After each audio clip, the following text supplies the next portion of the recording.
Retro. And welcome everybody to another episode of the Animaniacast.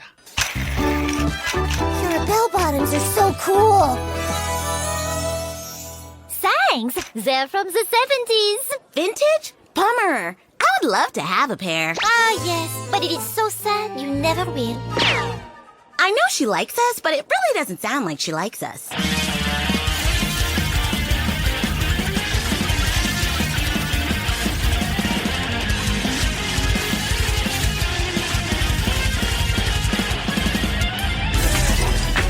And welcome everybody to another episode of everyone's favorite podcast, Looking at Looniversity. That's right, it's the spin-off series of Talkin' Tiny Toons, which of course we all know is the sister series of the Animanicast. That's right, you know, the Animanicast where we talk about all things within the Reuggerverse, such as Animaniacs, Freakazoid, Tiny Toon Adventures, and Pinky the Brain. But of course today we are looking and talking all about the 9th episode in the first season of Tiny Toons Looniversity.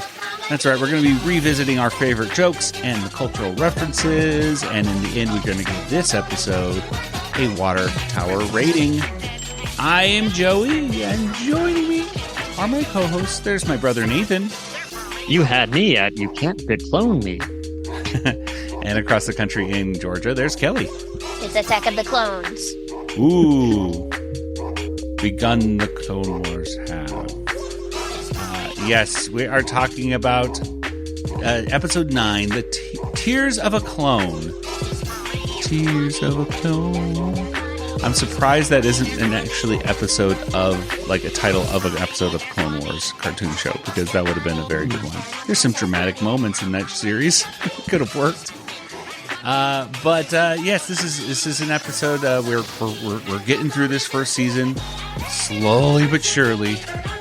Most people are pretty much done with the second season by this point, but not us. We like to savor every moment and really take our time. We go so in depth, man. Oh man, we are like so good. All right, but if someone were to ask you about this episode, just describe this episode of Tiny Toons Looniversity in just a few words, what would you tell them, Nathan? Boy bands, clones, and time travel. There you go. That's major elements, like bullet points. Yeah. Kelly, what about you? Vintage cloning. Vintage clothing, yes. Cloning. Cloning. Rain clothing. Clothing and clothing. And clothing. I was going to say, yes, vintage cloning, I guess so. I mean, it is kind of like vintage in that you don't really describe what's going on with DNA. It's very vintage. Or just 2 words associated with the episode. Yeah, that's true. You don't have to reach that far, Joey. Yeah, I know. I'm trying to think, but anyway. Dino DNA. Hey, it's dino DNA. Well, we're going to make a dinosaur. Well, this episode, just like many of these Tiny Toon Looniversity episodes, actually has 2 premiere dates. It streamed originally on Friday, September 8th, 2023 on Max. But then, of course, on Cartoon Network, over a month later, on October 28th, it was on Cartoon Network for other people to enjoy there. So, Nathan, can you give us our Looney Tiny trivia for September 8th and or October 28th? Give us a theme song. It's Looney Tiny Trivia for October 28th and or 17th. September 8th. Those are the 2 dates that we remember on this date. And the theme song that goes like this. Everybody wants to sing the song, and now we all sing along. Yeah, you can't go wrong. Just sing like it's strong. Yeah.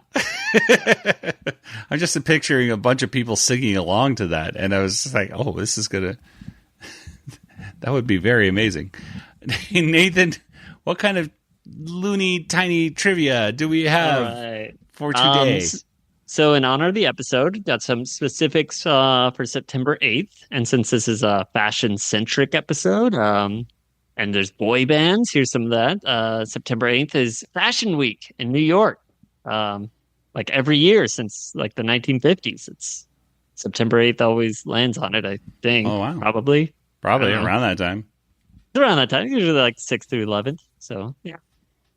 September 8th in 1990, the New Kids on the Block cartoon series made its debut. I watched that. Yeah, it lasted a whole season on ABC, and they would travel and have these super events, like trying to get to the concerts on time. I don't know. I didn't ever see And it. John's dog was in it. I think it was John's dog.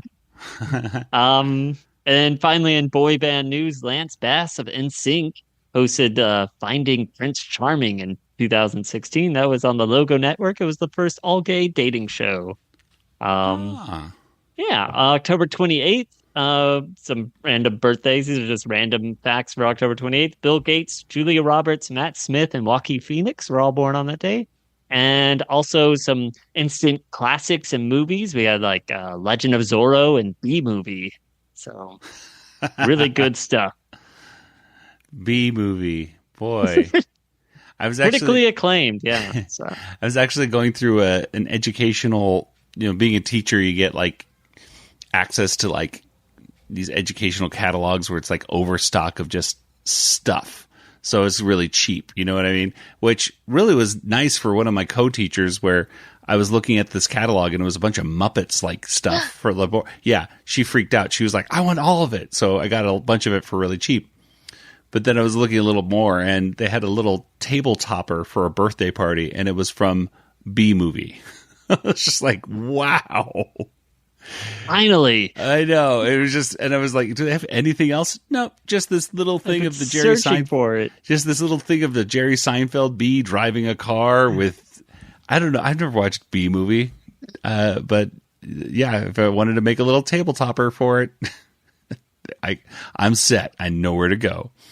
Well, thank you, Nathan, for that trivia right there. I think let's go ahead and get into our discussion of today's episode of Tears of a Clone.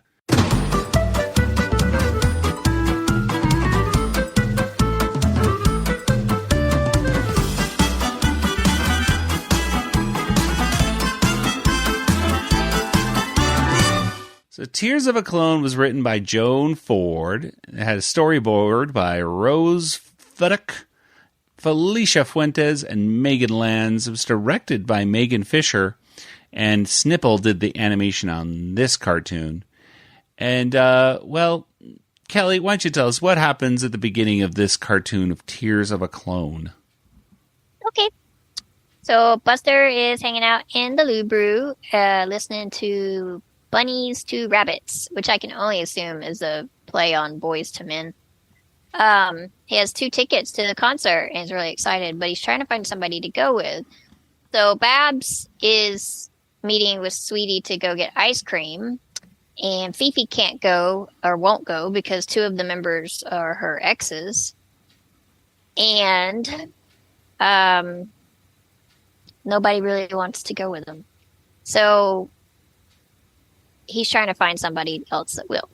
And meanwhile, Fifi is showing off her vintage clothes. She's got some bell bottoms, and Babs and Sweetie really love it. And they want to know where to get it, but, Fifi's pretty much like, well, unless you go back in time and get them or something, you can't get them. And she's being kind of snooty about it. And they go to Wile E. Coyote's garage sale to see if there's any vintage clothes there. But there's just mostly old machines and not clothes. And, but there's all kinds of machines. Hampton finds an invisibility spray and actually turns invisible. And then Babs and Sweetie discover a time machine. And then we get back to Buster. And he's thinking about asking Plucky. And kind of plays out in his head what it would be like to ask Plucky to go, and realizes that he would be complaining the whole time about the cost of the food and how loud it is. You don't wanna. Don't you think the music is too loud? The food is expensive and disgusting.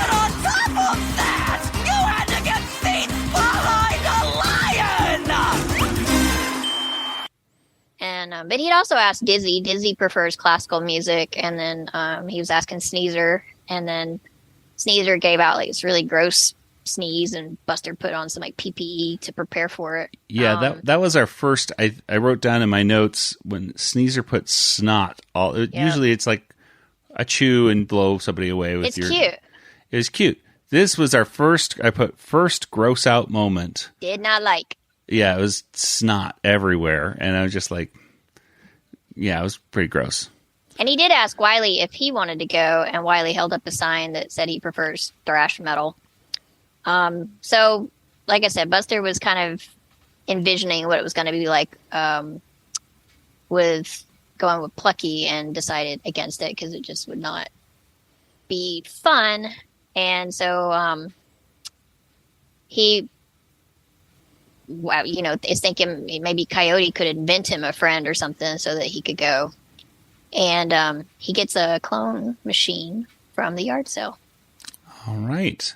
That's approximately where we'll cut off.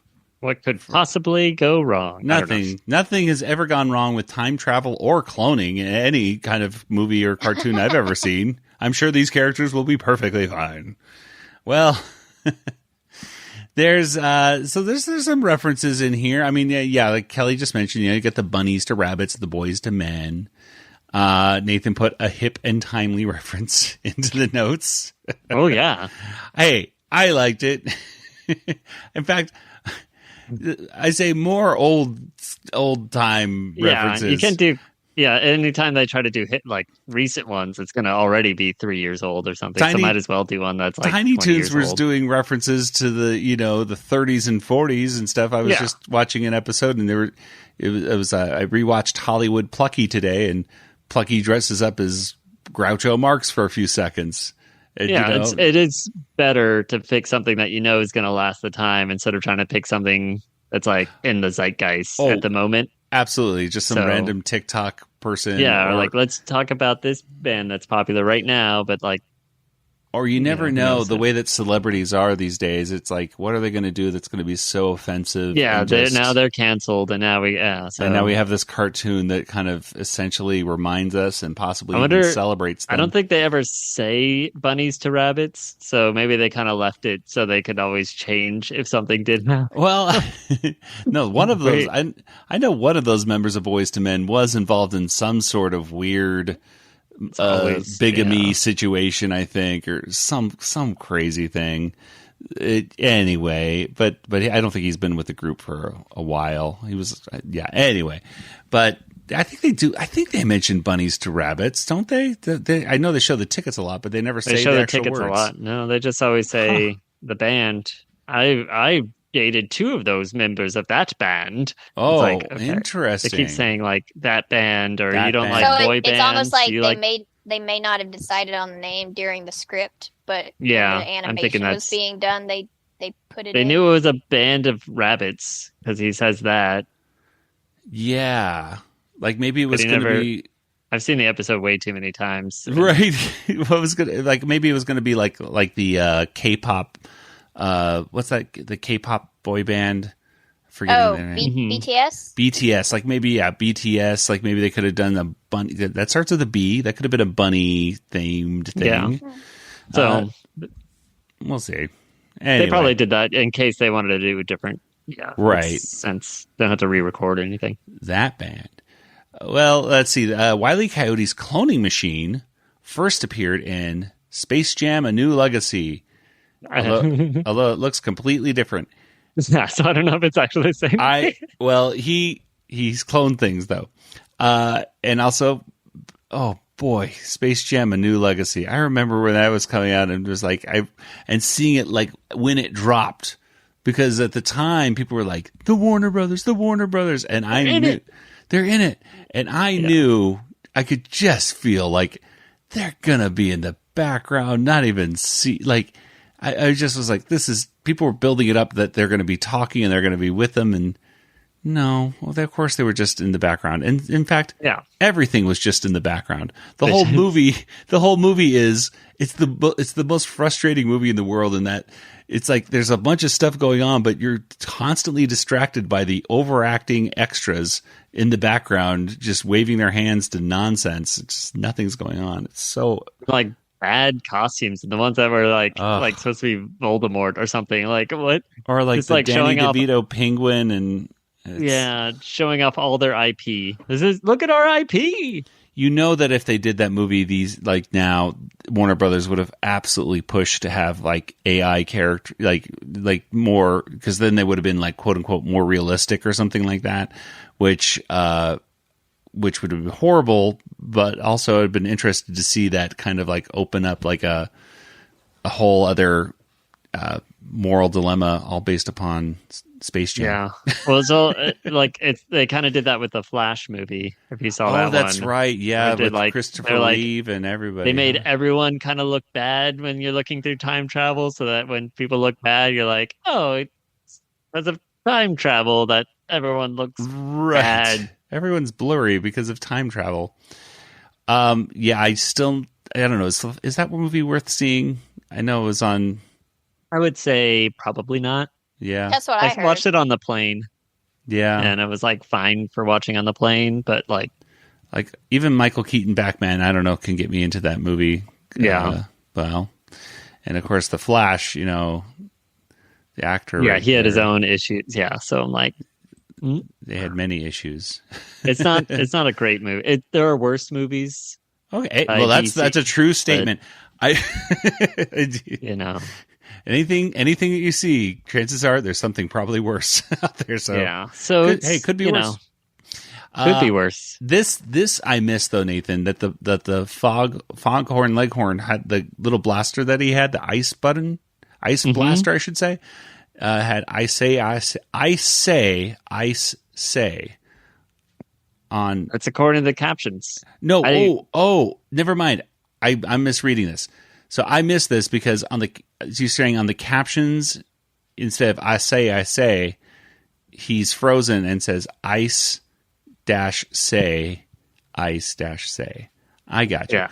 In the notes, I thought it was saying like it was written on the blaster, and I was No. like, oh, that's wow, it was personally made No, for in the Foghorn captions, he's Leghorn. like, I say, and I'm like, Oh. I mean, it sounds the same, so I don't know if it's actually an intended pun or not. You think that the person who's doing the captions just is like, I'm going to put a little extra pun in here. Yeah, this could use an extra joke, so I'm going to punch it up. I'm going to punch this show up. I was thinking, though, when he shot himself in the face, it's like, okay, no matter what it is, Pick up a gun and you shoot never yourself in the face. exactly shoot yourself in the face with This it. looks like a gun. Let me see what happens if I shoot myself Exact- in the face with it. Whether it's a squirt gun or a spray bottle or a gun, Don't do it. You Don't do it, especially at Wile E. Coyote's yard I sale. have his like bottle of like cleaner right here. I go, how does this glass cleaner work? Don't I do say, it. I say. I say. Anyway, so what are some things that you guys? This is pretty much it for the references, I guess, for this first act. Is there any things that you guys saw in here that that made you go haha or ho ho or huh? Kelly. Well, I already talked about the sneeze, which I didn't Oh yeah. like. Let's see, going through my notes. I think I mentioned everything. All right. Nathan, what about you? I liked when Babs is like, I know Fifi's our friend, but sometimes it sounds like she's not because Yeah, I like that too, actually. I will say that when Fifi finally walks in, which Fifi's had very little exposure in this series so far, and she comes in and they all go, Fifi! Yeah. Like they're all Finally. so excited to see her. And I'm like, you have not interacted with this character at all. You've talked to her for like 10 seconds and now all of a sudden you love her so much. I don't get found it. out she's not really French, but really a Canadian. Yeah, Quebec, right? Or something like that. Yeah, French Canadian. So, mhm. But yeah, I thought I wrote down in my notes that they're so happy. It was a little confusing. Why are they so happy? Anyway. I thought it was interesting that the Wile E. Coyote's yard sale that had a magnet that pulls your eyeballs out of Dizzy Devil. Mm-hmm. And I just thought to myself, why would you have that? What's the point of having an eyeball to catch pulling the Roadrunner. to catch his eyeballs? To catch Roadrunner's eyeballs, yes. All right. Roadrunner has eyes. And I will say also that this series, or at least this episode at the beginning, was not second screen friendly, because I was watching this with my wife and both of us missed Hampton disappearing. When you are just kind of casually watching it, and Mother could see me now. And he says his mother can see, if mom could see me now. And he says, he doesn't say, what's this? Invisibility. You know, it seems like you could, if they only put something in the dialogue. You got to put it on audio descriptions. I do. Oh, and if I'm watching something else. I'm sure in that they say he picks up an invisibility box, squeezes the button. Hampton presses a button on a box labeled Invisibility Machine. It sprays a silvery mist, rendering him invisible. If Mother could see me now. Anyway, it was just confusing later on for that running gag. I was really punished for not watching it, because the rest of the show is like, he's invisible. The first thing we said to each other when the episode was done was, "What? Why was Hampton invisible?" She asked her, and I'm like, I don't know. Why was Hampton invisible? I thought you knew. So that's an important part. If you're gotta look at that part, folks. That's the C plot, though. That's the C plot. Is Hampton is invisible. All right. Well, let's go ahead and get on to the middle of today's episode. Nathan, what happens here in Act 2 of the episode? All right. Well, Babs and Sweetie, they have their time machine. They make a list of everything they could possibly do with the time machine, and none of it seems to be good. But then Fifi shows them like a new dress that she has or something, and they're like, "Oh, we could just go back in time and get that dress because you can't get it otherwise." So they decide to do that, and they got all these great things. And Fifi's like, "Oh my gosh, I would love to buy this thing that you got," and like, "Oh, we could open a store." So they also do that in this episode. And then they open a store and they start bringing back things from the past that they shouldn't bring, like the inventor of a pencil sharpener and the carrot that made Bugs Bunny famous. And they also bring back the Declaration of Independence, and now everything's British and dinosaurs are everywhere. And they're like, "Oh, this is a bad thing. So let's just shut it all down." So they decide to shut down their store and the machine. And I mean, that's basically it. I'll just let you go over the A plot. That's basically the B plot then. So there we go. So they collide. And then they'll tie into the A plot. So that's all with Buster. So. All right, so there's your time machine stuff going on with those girls. So they wrote a lot of stuff up on their board. Nathan was nice enough to write down everything that they wrote on their board. Mm-hmm. Irresponsible things to do with the time machine. And it's funny that they say that, there's not one thing that we won't mess up at the end. And I'm like, well, you don't have to do these things then. I was thinking, well, anyway, they could find every treasure. Okay, it could be a reference to DuckTales, according to Nathan. Maybe there's treasure in cartoons. Did that or something once. Yeah, I don't know. I mean, Scrooge McDuck does want to find every treasure. So yeah, so there you go. It's a possibility. Invent the first pizza. Introduce Michelangelo to movies, which, I did think of Teenage Mutant Ninja Turtles at that point too. Yeah, but I was like, maybe. Why Teenage Mutant Ninja Turtles instead Michelangelo? But Michelangelo Buonarroti. Why not Michelangelo? Been in the Sistine Isn't that his Chapel. last name? Buonarroti? What? I think it was partially because it was right after Invent Pizza, and I think pizza and movies and Michelangelo. I think of Teenage Mutant Ninja Turtles. Yeah, but they already watch movies. That's true. They're gonna bring back the original Michelangelo to show him. Okay. I think we got rid of the Teenage movie Mutant Ninja Turtles. Teenage Mutant Ninja Turtles, and Return of the Ooze. Or Secret of the Ooze. Secret of the Ooze. Be punk rock in revolutionary America. Mustache on Mona Lisa. Drive cars around dinos. Nathan, you put Mario Kart? I don't know about that. I don't know. Parkour in Victorian era. That reference to Assassin's Creed? Perhaps. I think that's true. Yeah, I think sure. that might be. There's a lot of parkour stuff going on in this episode. That's true. Yeah. Give cave people microwaves.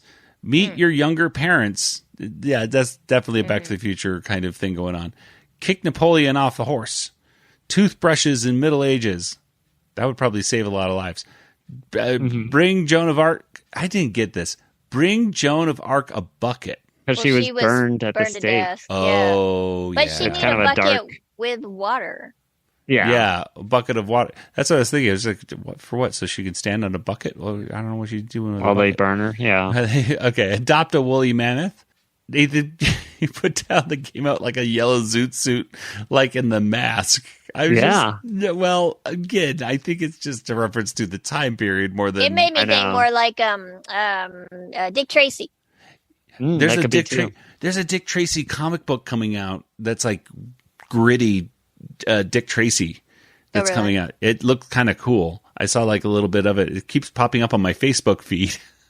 And I flipped through a little bit of it and I said, I think I would actually get this comic book if I saw it. I love the Dick Tracy movie. But Oh, I didn't see it, but I heard it was pretty bad. Wasn't it supposed to? The Wasn't it kinda movie? bad? Yeah. oh, I love that movie. No, it's not bad. Oh, okay.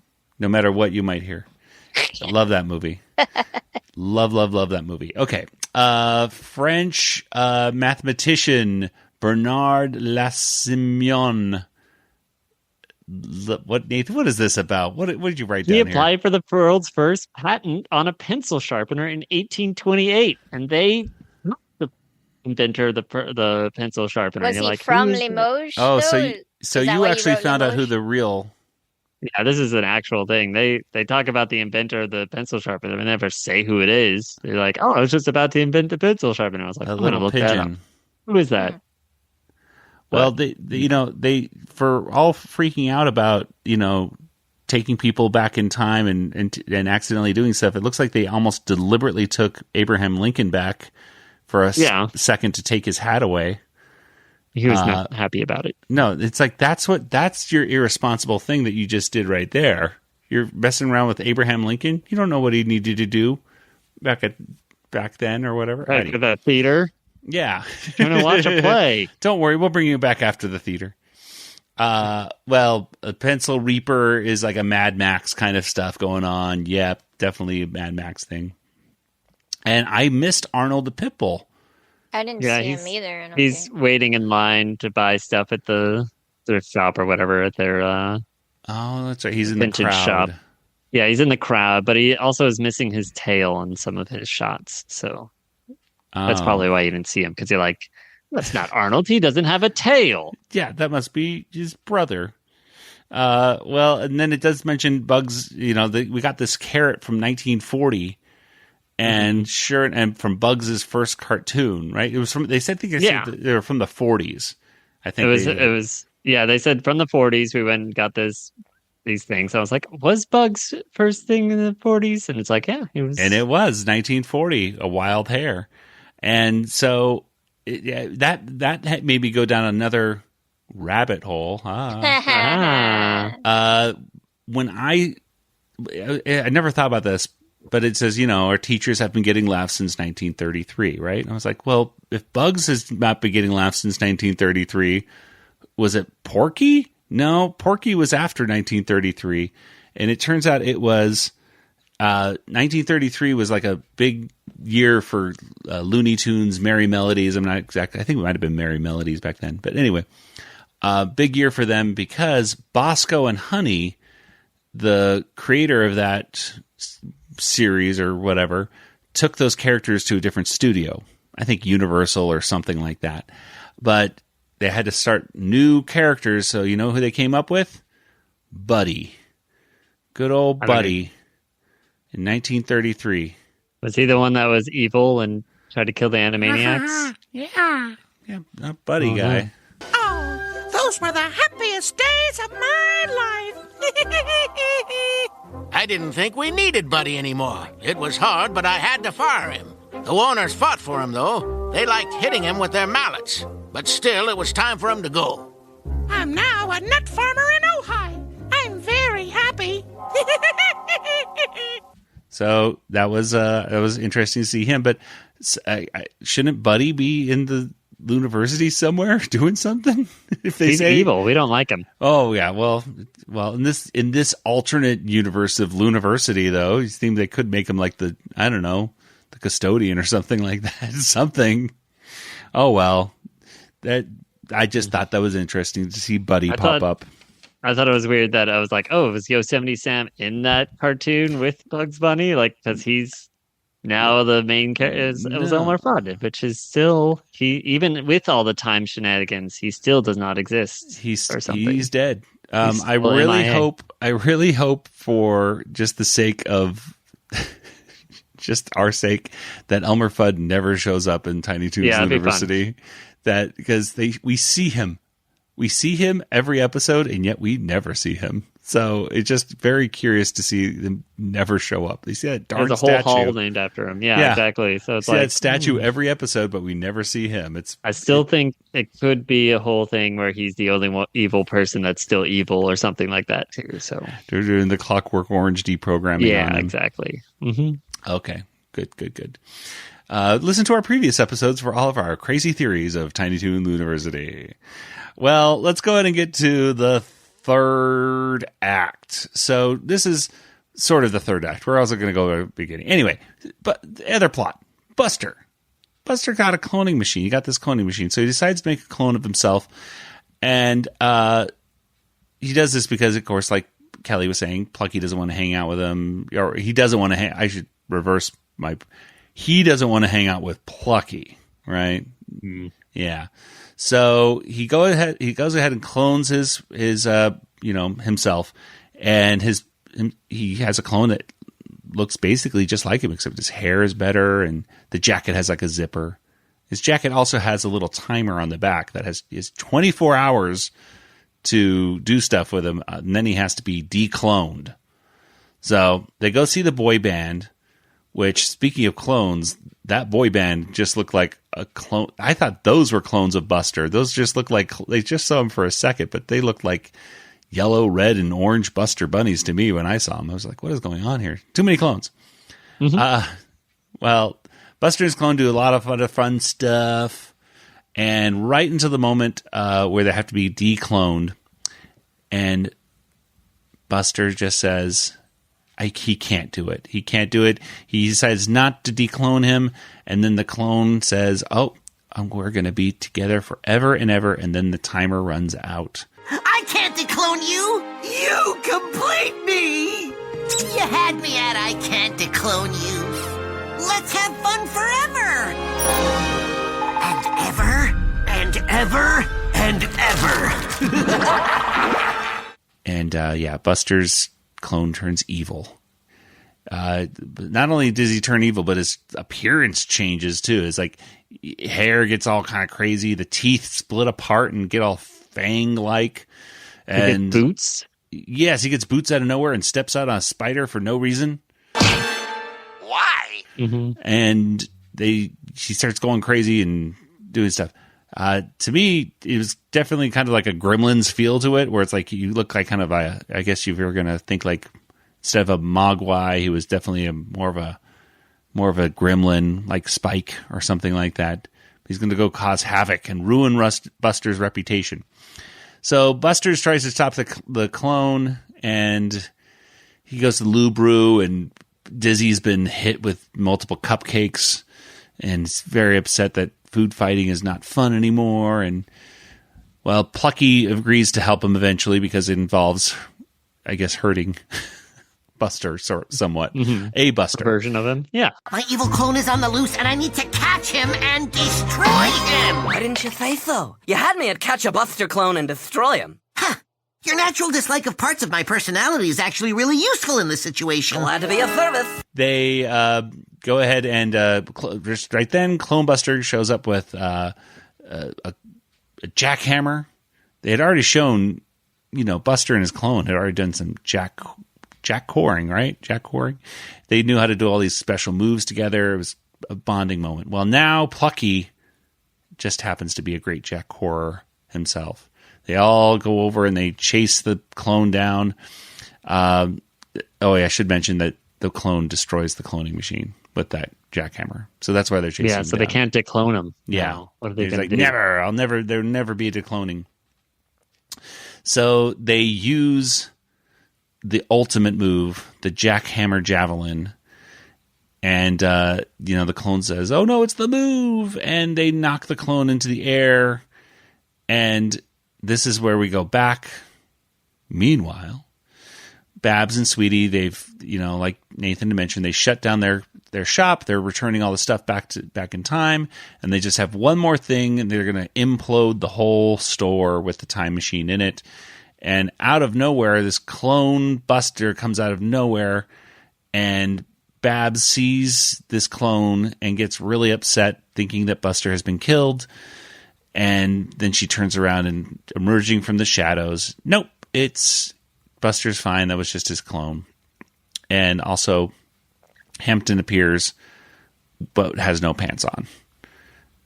Which, for a second, I was like, wait, does Hampton not wear pants? I know. And then I got confused. I was like, wait, Hampton does wear pants. It's Porky. Porky's a no pants pig. But when he's invisible, he takes his pants off for reasons. Yes. But so we fade to black, and you think, oh, that's the end. Like, I guess Buster imploded. Or no, Buster clone imploded, I should say. But fading up, we show Clone Buster one more time. He has actually gone back in time to the land of the dinosaurs on the day the asteroid hits, and apparently hits Clone Buster, and apparently kills the dinosaurs and Buster. So he gets imploded and exploded.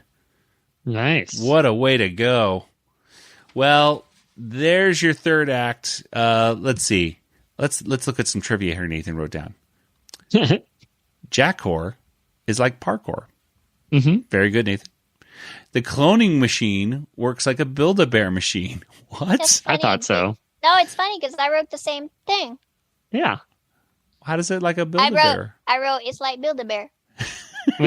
You can see it when it's starting off. It starts off with like a little doll, and they're adding stuffing to it, and then they're putting like their heart into it and things, and then it comes out. And I've seen TikToks where they make Build-A-Bears for dogs, it's like service animals, and it's so cute, and they get their little plushie at the end. So I've seen it on the TikTok.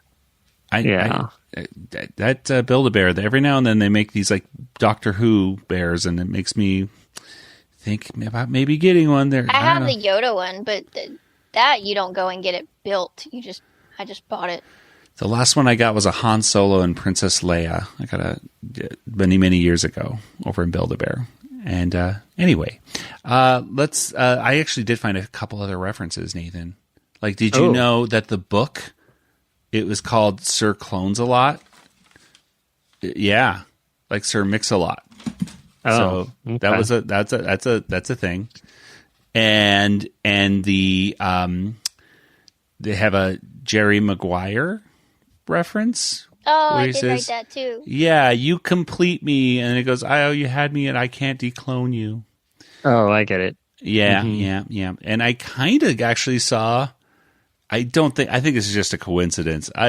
But with Boys to Men in mind, Buster does say, "It's so hard to say goodbye to me." So the song, "It's so hard to say goodbye to me." It's after yesterday. You know that song, Nathan? Nathan! I know it. Well. Boyz II Men was before my time, I think. Before my time. Furball talked in this one some more, and I didn't really like Furball's voice going on. I just go, interesting voice. I know Furball talked, I think, in the pizza episode, I think we were going over, but this is the first time I really got to hear the voice a little bit more, and I was like, And I'm calling this a running gag catchphrase for the series. I believe Buster said it this time, and I think Sweetie said it before him, and maybe it was somebody else before that, I forget, but they go, cool, or something like that. Mm-hmm. And that is, I think of Community whenever I hear somebody say cool for Abed, right? Did that in Community. So I guess that makes sense because that was about college students as well. So maybe that's it's definitely a reoccurring line. I don't know if it's just a coincidence once again, but they certainly are saying it quite a bit. But that's pretty much all for the references. What are some things you guys noticed about this time machine plot or third act, I guess you could say? Kelly, anything I didn't mention? Yeah, they were selling togas, and they were saying that Rome was having a going out of business sale, which I thought was really funny because, the Roman Empire ended. It's the fall of Rome. The fall of Rome. And now it's the fall of the 99-cent stores. You hear about this? Oh, the 99.99 stores here in California and Arizona, they're all closing. It's a sad day. See, here we have dollar stores and Family Dollar. Yeah. So I think a lot of the Family Dollar stores are going out of business, and the dollar stores are raising their prices again. Right. Well, the 99.99 cent store or whatever it was used to be everything's 99. Everything's 99 cents. I think that's. And then I they don't changed. think it's 99.99 because that doesn't make any sense. No, it is. It is. It's 90. It is 0.99.99. They literally changed it to be a tenth or 100 or 1,000th or whatever it is of a penny off. It's 99.99. So it's $1. Yeah. But if you buy 100 of them, you get a penny off or something. Yeah, basically, yeah. It's insane. This store. Anyway, this place is closing down, but they also changed their pricing, but legitimized it by saying, well, we're still putting 99 at the end of our prices. Oh, wow. So they would have things at $7.99, $8.99, $12.99 and be like, no, but it still says 99. It's like, sure. Anyway, so follow the Roman Empire and dollar stores. Good, we got all this. Anything else? Nathan, what did you see? I liked when Furball. Yes, I liked his line. I thought was funny. Like he got nerve showing up here, or when you're already at the brew throwing things. Like he knows he's in two places at once, and he's just like. When you're already at the thing, When you're still at the Lubru, you got some nerve when you're still over there doing that. It's like that's a cute funny. line. Yeah. And the whole thing with Fifi getting her tail purple could be a reference to Furball got his. I guess he got a white stripe on his back at one point or something, and Fifi thought he was a skunk or something. So there was some. Definitely an ongoing gag in the Pepe Le Pew cartoons. Pepe Le Pew. There was a cat that she got her tail white, and they thought, and then also Fifi at one point he got his tail black, and she thought he was a cat. So yes, it's a reoccurring theme. Furball. It happened to Furball too. That does sound vaguely familiar. I don't. Yeah, I can't wait to go back to Tiny Toon Adventures. Go back to that and watch that. I want the series to go back to streaming. Gosh darn it. Yeah, it'd be easier to watch. Yeah, it sure would be. And I still don't understand why Babs couldn't go to the Boys to Men thing anyways. The whole, we have ice cream. I have ice cream. Like, you can have that down. After. I wrote that down in my notes, too. I said, concert, versus ice cream. Yeah.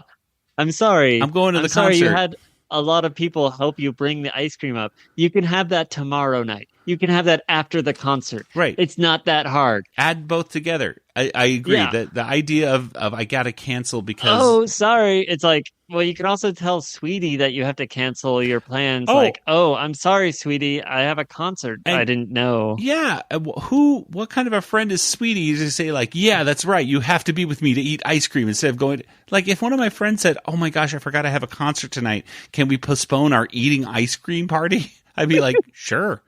Can we just? No, can I meet you? This is our thing. We were supposed to have ice cream. The whole linebackers to bring up a gallon of ice cream, Joey. Yeah. It was where. I got one more random thing here. When they're picking up all the different fashion from Across Time, I forget who it was. I think it was Fifi, maybe. Yeah, it was Fifi asking for the poodle skirt thing. But she said, I'd like something that's car hop and jitterbug. And I thought right away, I'm like, wait, car hop, you're talking 50s. But jitterbug, you're talking 30s and 40s. What's going on here? Maybe jitterbug, but they're wearing car shop. I guess the jitterbug was something that was like much older than the. They're wearing the 50s. jitterbug outfits in the car hop time. Sure.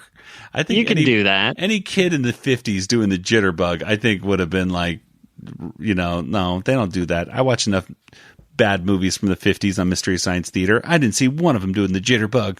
Okay. By the way, Mystery Science Theater streaming live 24/7 on YouTube. It's been doing that for months now. Thanks to Mystery Science Theater. One time I was watching the movie Daddy-O through MST3K, and I realized that the composer of the movie was Johnny Williams. And I'm like, no. And that's how I learned John Williams. That was his first movie that he composed music for. Johnny Williams. Ooh, young boy. And according to like J.J. Abrams and stuff, like he still calls he kind of talks like a beatnik to some. Doesn't he call it? You didn't call him JJ Baby or something like that. I think so, something like that. Yeah, so he's still a man of the 50s in many ways. Anyway, well, there's our episode. Is there anything else that we forgot to mention? I guess they missed dinosaurs.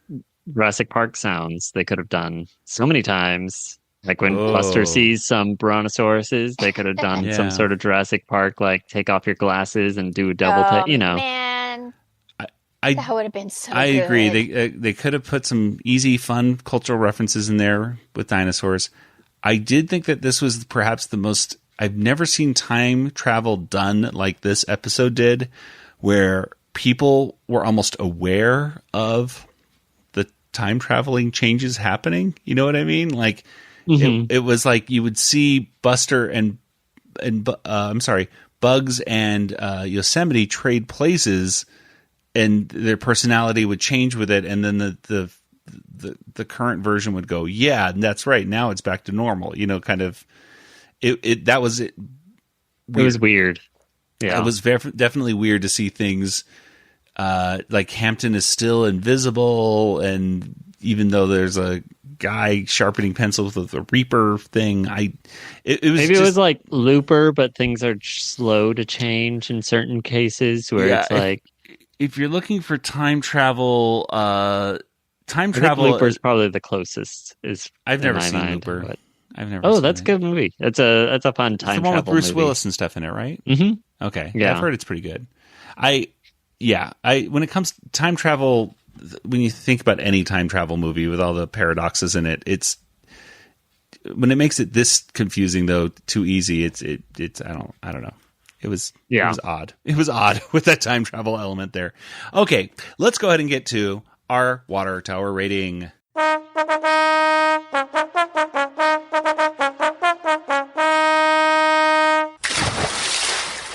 Out of 5 water towers, how many would you give this episode of Tiny Toons Looniversity? Nathan, why don't we start with you? I have no idea. I'm gonna give it 2. 2 water towers. I don't know. I didn't want to give it 2.5. That's what I did last couple times, but yeah.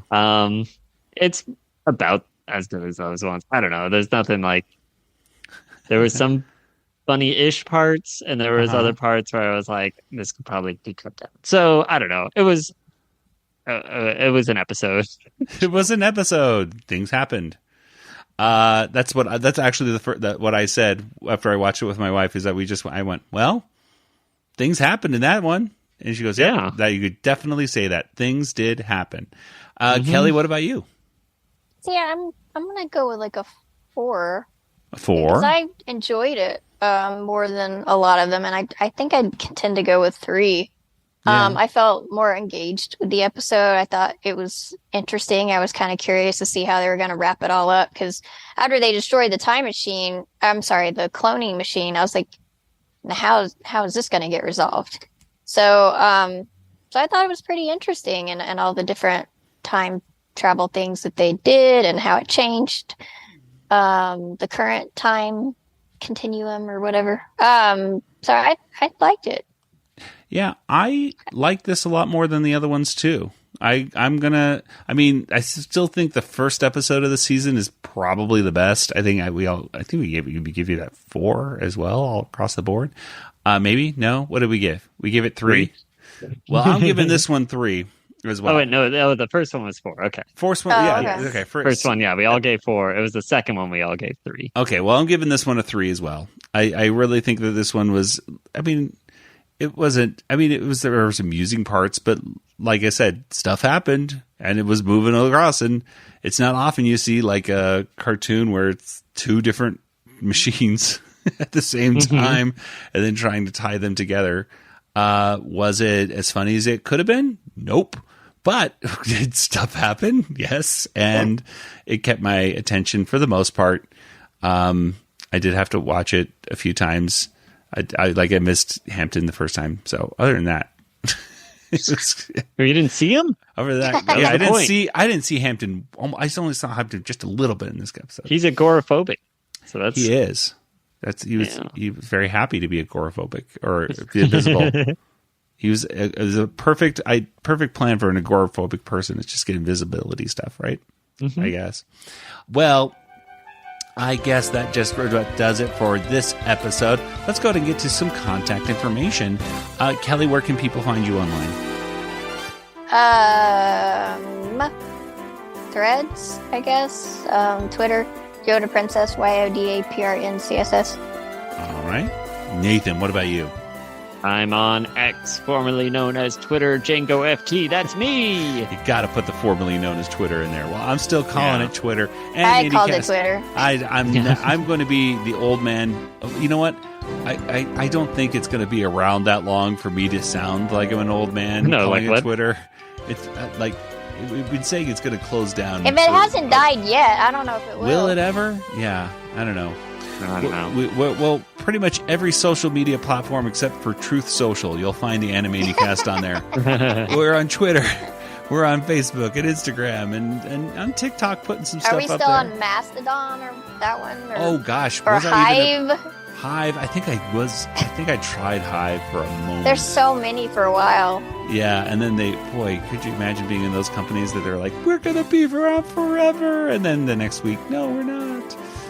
Threads, all that stuff. But also, we're over at retrozap.com, and along with a bunch of other amazing different podcasts and articles and things like that. We're a proud member of the RetroZap Podcast Network, so you should check them out, subscribe to that feed, and get a bunch of different podcasts delivered to your device multiple times a week to nerd out on. Oh, yeah. Well, that'll do it for today's episode. So, for Nathan and Kelly, this is Joey saying good night, everybody. Good night, everybody. Good night, everybody. This podcast is not endorsed by Warner Brothers or Amblin Entertainment and is intended for entertainment and information purposes only. Animaniacs, Tiny Toon Adventures, Freakazoid, the Warner Brothers logo, all names, pictures, and sounds are registered trademarks and/or copyrights of their respective trademark and copyright holders. All original content of this podcast is the intellectual property of the Animanicast unless otherwise indicated.